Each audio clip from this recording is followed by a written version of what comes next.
Hey, salut tout le monde, c'est GL Racing et aujourd'hui on se retrouve pour enfin le début de ma carrière sur F1 2016. Et oui, cela fait presque une semaine que j'ai le jeu et j'ai toujours pas commencé ma carrière. Cela peut vous sembler étrange, mais bon, c'est juste parce que j'ai voulu m'habituer au jeu avant. Et donc je voulais pas vous proposer du gameplay un peu dégueulasse, surtout que la physique du jeu a changé. Alors comme vous le savez tous, eh bien on va faire notre carrière chez Renault. Et pour cela, eh bien on va pas tarder à lancer cette carrière. Et bien voilà. Alors comme vous le voyez à l'écran, il y a deux types de mode carrière. Le mode carrière et le mode carrière pro. Alors mode carrière pro, c'est tout simplement le mode carrière mais sans les aides, sans le HUD, avec la vue cockpit, un peu comme le mode saison pro dans le F1 2015. Mais nous, on va faire une mode carrière toute simple, prouvez que vous êtes prêts. Alors on va faire un week-end personnalisé et on va choisir en difficile. Donc je remonterai peut-être en expert un peu plus tard, mais pour l'instant je choisis difficile. Alors j'avais déjà regardé un peu les visages avant et puis je me suis dit bon on va essayer d'en prendre un qui est plutôt pas mal, donc le dernier, l'avant-dernier. Au niveau du casque on va prendre bien le bleu, celui-ci donc qui fait partie du DLC, il me plaît beaucoup. Au niveau de la nationalité, eh bien on va prendre français car je suis français, c'est aussi bête que cela. Alors l'une des nouveautés du jeu c'est que vous pouvez choisir votre numéro de voiture, et ben moi je vais prendre le 99 tout simplement comme mon année de naissance. Parce que j'ai pas d'autres numéros fétiches ou je ne sais pas quoi. Et au niveau du prénom et du nom, eh bien on va tout simplement prendre mon vrai prénom et mon vrai nom car je n'ai pas envie d'incarner un pilote pour lui faire honte. Ou alors ben tout simplement j'ai pas d'autre idée donc j'ai pas envie d'avoir le nom de ma chaîne YouTube. Et au niveau du caractère abrégé, ben, je vais prendre JLR comme JL Racing, tout simplement. Au niveau du show de l'écurie, donc comme je vous l'ai dit en début, eh bien on va prendre Renault. Donc vous voyez qu'on a plusieurs types d'écuries forcément, hein. Et comme coéquipier, on va prendre Kevin Magnussen.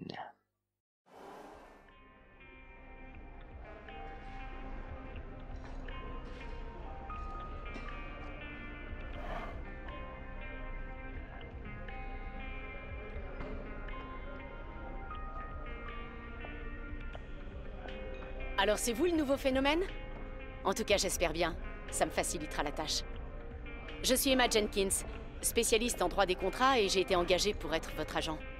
Je vais essayer de vous obtenir les meilleurs arrangements possibles, mais vous devrez faire le maximum sur la piste. Toute nouvelle proposition, qu'elle vienne d'une nouvelle écurie ou de votre écurie actuelle, devra passer par moi. Je vous tiendrai également informé de toutes les discussions concernant les modifications de contrat ou les objectifs définis par votre équipe. Si je reçois une proposition de contrat, je vous présenterai les options qui s'offrent à vous et vous ferez votre choix. Je suppose que cela vous convient? Très bien. Bonne chance pour cette saison. À très bientôt. Bon, je vais encore leur dire une fois, mais au niveau de la synchronisation avec sa bouche, eh ben c'est pas ça dans la version française, hein. Mais bon, on va pas leur en vouloir. Alors vous voyez qu'on a un nouveau contrat, donc on est deuxième pilote chez l'écurie Renault et que notre coéquipier, eh bien c'est Kevin Magnussen, comme je vous le disais auparavant. Alors on se retrouve dans une petite salle, hein, plutôt sympathique, hein, c'est plus immersif pour la carrière, je trouve. Et on voit qu'on a notre directeur juste en face de nous et qu'on a notre ordinateur, donc on va l'ouvrir. Donc vous voyez le design, hein, donc il représente un peu le casque, je trouve ça plutôt pas mal. Donc là ils nous font une brève présentation de l'ordinateur, vous pouvez lire si vous voulez, je l'ai laissé un peu pour vous. Alors donc on a différents menus, donc hub et didacticiel. Dans le hub vous pouvez avoir plusieurs informations sur moi et sur les pilotes. Et donc eh bien on va partir eh bien, pour la première séance d'essai libre.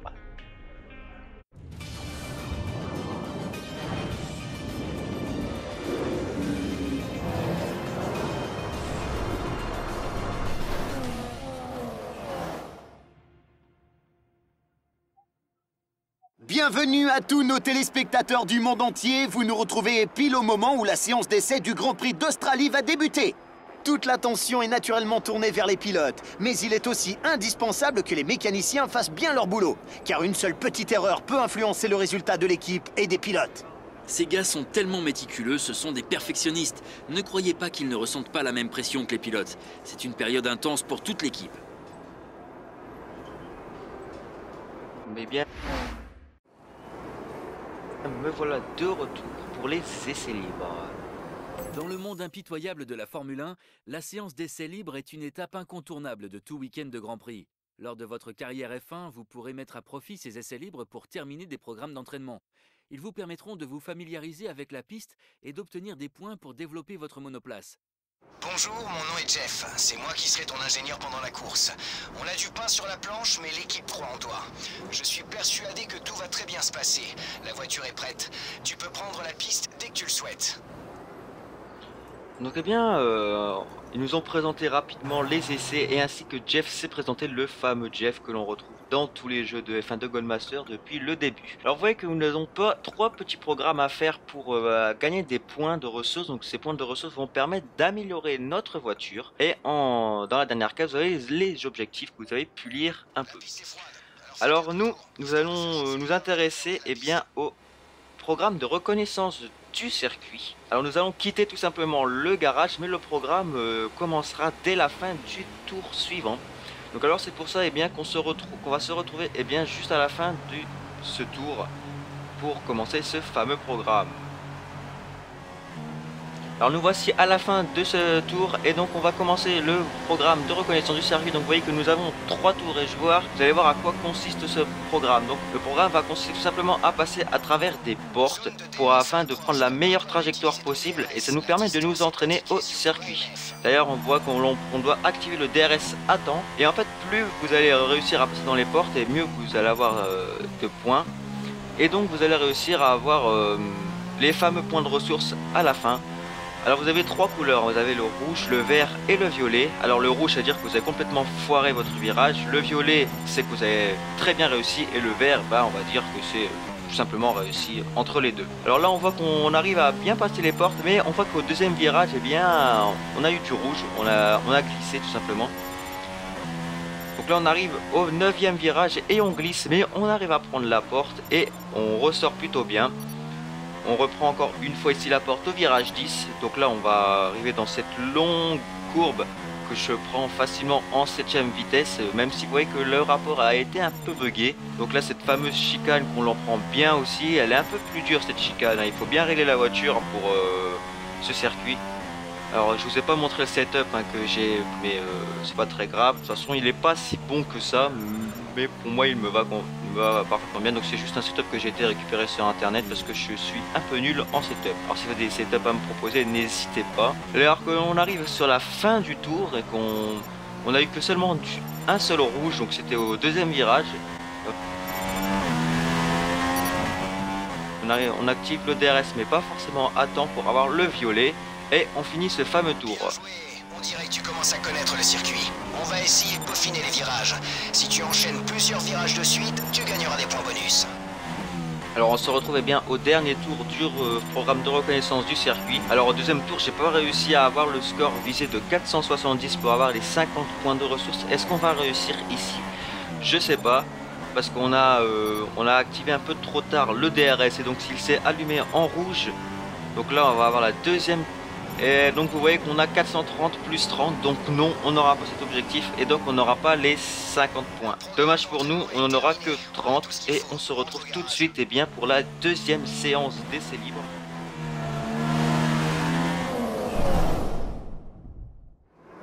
Ah bien nous voilà dans la deuxième séance d'essai libre et dans cette séance nous allons nous occuper du deuxième programme, donc c'est-à-dire le programme de gestion des pneus. Donc il va peut-être nous permettre de gagner 50 points de ressources et comme vous le voyez au premier on a gagné seulement 30 points de ressources. Donc au niveau des pneumatiques on va choisir des tendres, donc pourquoi pas des médiums parce que c'est un peu trop long.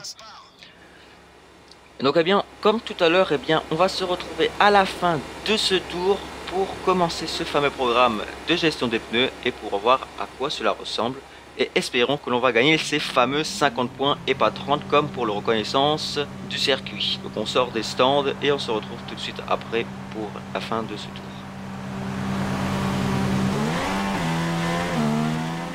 Nous voici à la fin de ce tour et on va commencer le programme de gestion des pneus. Donc vous voyez qu'on a 4 tours à réaliser. Alors le but étant simple, il faut tout simplement réussir à battre le score, le temps visé et de toujours rester le petit rond dans la zone verte ou violette afin de bien économiser nos pneus. Alors ça va nous permettre de bien économiser nos pneus ce programme et ainsi gagner quelques points. Donc on voit que si on freine sur les vibreurs, eh bien, on va perdre de l'adhérence au niveau des pneus et donc on va perdre au niveau de la barre. Hein, donc on va descendre dans le vert.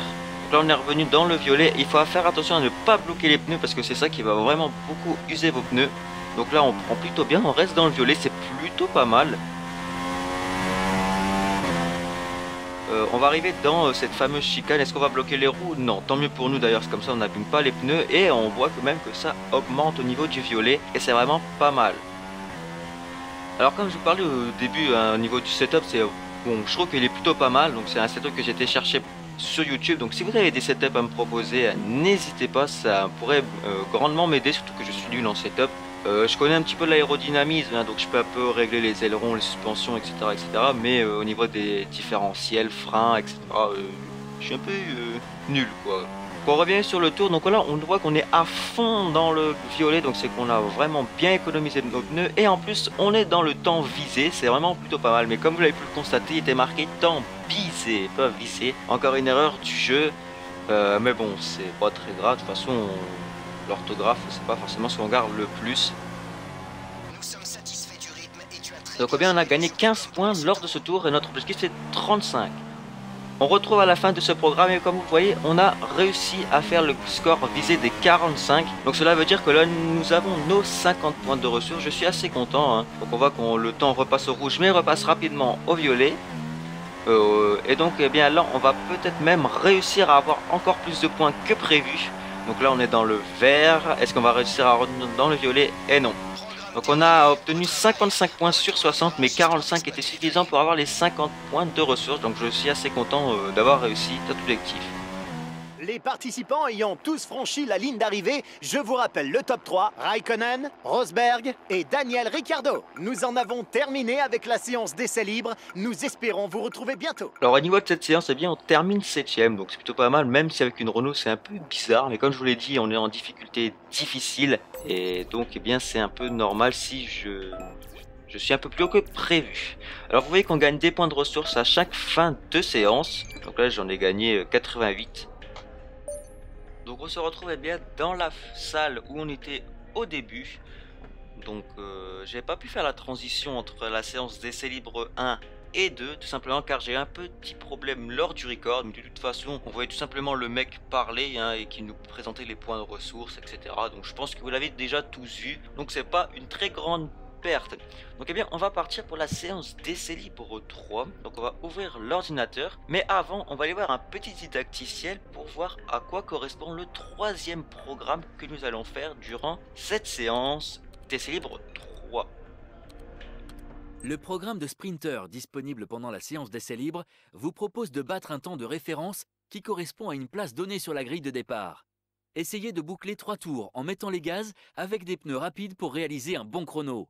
Vous gagnez des points de ressources si vous atteignez votre objectif. Alors comme le mec nous l'a présenté, hein, le but est de sprinter, hein, donc aller le plus vite possible. Donc le programme s'appelle Sprinter. Et on se retrouve dans le box avec notre Renault banane, hein, si on peut appeler ça comme ça, même si beaucoup l'appellent comme ça. Hein, donc on va faire ce troisième programme et on va essayer d'avoir le perfect comme le précédent. Donc là on voit un petit aperçu, donc il fait beau dans cette séance. Vous voyez qu'au niveau du programme de gestion des pneus, on a fait un perfect, c'est plutôt pas mal. Donc là on va lancer le programme Sprinter et on va faire comme d'habitude, on va quitter afin de faire un petit tour avant pour chauffer les gommes, si on peut dire ça comme ça. Donc le mec nous enlève l'écran ainsi que les couvertures chauffantes. Donc c'est plusieurs ingénieurs, hein, c'est pas le mec. Et on voit une Red Bull passer devant nous. Et donc eh bien on va se retrouver à la fin de ce tour pour commencer ce programme de Sprinter. Nous voilà à la fin de ce tour et donc là on va prendre la plus grande accélération possible afin de gagner le plus de temps, car on rappelle que le but est de gagner le plus de temps. Et donc là le but est de réussir à battre le temps de 1:33.728 et on voit que pour l'instant nous sommes dans le rouge après la sortie du premier virage. On arrive dans la zone DRS, on revient dans la zone verte, tant mieux pour nous.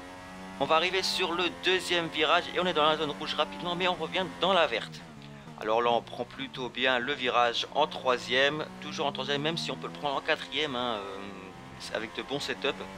Donc là on arrive dans une courbe assez rapide pour je trouve, hein, donc je sais pas si c'est vraiment une courbe rapide. Vous m'en direz des nouvelles dans les commentaires. Mais bon, on va pas terminer ce tour et on va vite passer en accéléré parce que je pense que vous allez avoir marre de voir ce circuit.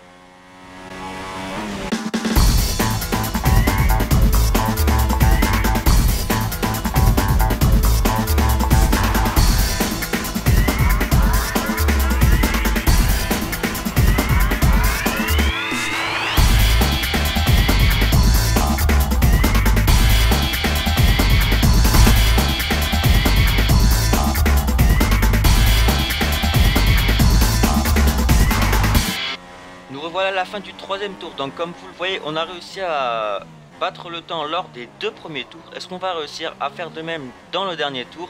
Alors là, on glisse et on prend... Et on glisse. C'est à ce moment que JL Racing, le beau gosse, a su, il s'est viandé. Et donc on glisse sur le vibreur et on se prend le mur. Quel dommage, et on provoque un drapeau jaune. On casse les ronds. Heureusement que les pneus ne sont pas démolis.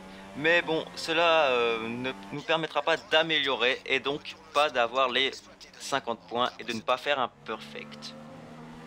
Jetons un œil au classement à la fin de cette séance. Voici à quoi ressemble le top 3. Hamilton, Vettel et Max Verstappen. Merci d'avoir assisté à cette séance d'essai libre. Nous retrouverons bientôt toute l'émotion de la Formule 1. Donc eh bien voilà, on termine cette séance d'essai libre 3 et on n'a pas réussi à faire un perfect au niveau du programme, donc on n'a pas eu nos fameux 50 points et on termine 12e, donc c'est plutôt pas mal pour la fin de cette séance. Donc on gagne des points comme tout à l'heure, hein, donc on va voir, on va gagner combien de points. Donc on gagne au niveau DOC disciplinaire, on gagne 0 car on s'est pris des pénalités. Donc on gagne 53 points, c'est plutôt pas mal, ça va pour le début. Ah, je vous cherchais. Le patron m'a fait lire la rubrique People ce matin. On dirait que tout le monde en a après votre nouveau rival. Voici les détails. Alors eh bien on a enfin un rival, et donc de qui s'agit-il? Donc là on nous fait une brève présentation des face à face avant de nous dévoiler notre fameux rival. J'espère qu'on va le battre. Et donc eh bien c'est notre coéquipier tout simplement, c'est Kevin Magnussen de l'écurie Renault. Donc il est 18e au championnat et nous on est 22e il me semble. Et donc il faut à tout prix le battre pour devenir premier pilote de l'écurie. Et donc eh bien voilà, nous allons enfin notre rival. On va écouter notre boîte vocale. Bonjour, ça va? Voici ce qu'on attend de vous aux qualifications de ce week-end. Alors au niveau des qualifications, on attend de nous qu'on finisse 17e et que l'on passe devant Kevin Magnussen. Donc c'était ça la boîte vocale là, donc pour nous donner les objectifs des qualifications. Et bien voilà, c'est ici que cette vidéo se termine. Et oui, car j'ai décidé pour cette vidéo de ne vous présenter que les essais et pas la qualification et la course. Les qualifications et la course arrivent dans un prochain épisode. J'espère qu'il vous aura plu, que vous serez restés jusqu'à la fin. Donc je vous ai un peu présenté les 3 programmes d'essais, mais on ne les fera pas dans les autres épisodes. Car tout simplement parce que ça prend du temps. Et dans les autres épisodes, on fera tout simplement les qualifications et la course. On verra si je mettrai quand même les essais peut-être en rapide. Mais pour l'instant, pour moi, ce sera seulement les qualifications et la course. Donc eh bien, c'est dans cette petite salle de l'écurie Renault que l'on va se quitter. J'espère que cette vidéo vous aura plu, je vous l'aurais dit encore une fois. N'hésitez pas à aller faire un tour sur la page Facebook de la chaîne et sur le compte Twitter de la chaîne aussi. J'ai un compte Instagram pour la chaîne, hein, le lien est dans la description, de toute façon tout est dans la description. Moi je vous dis à la prochaine, bye les amis.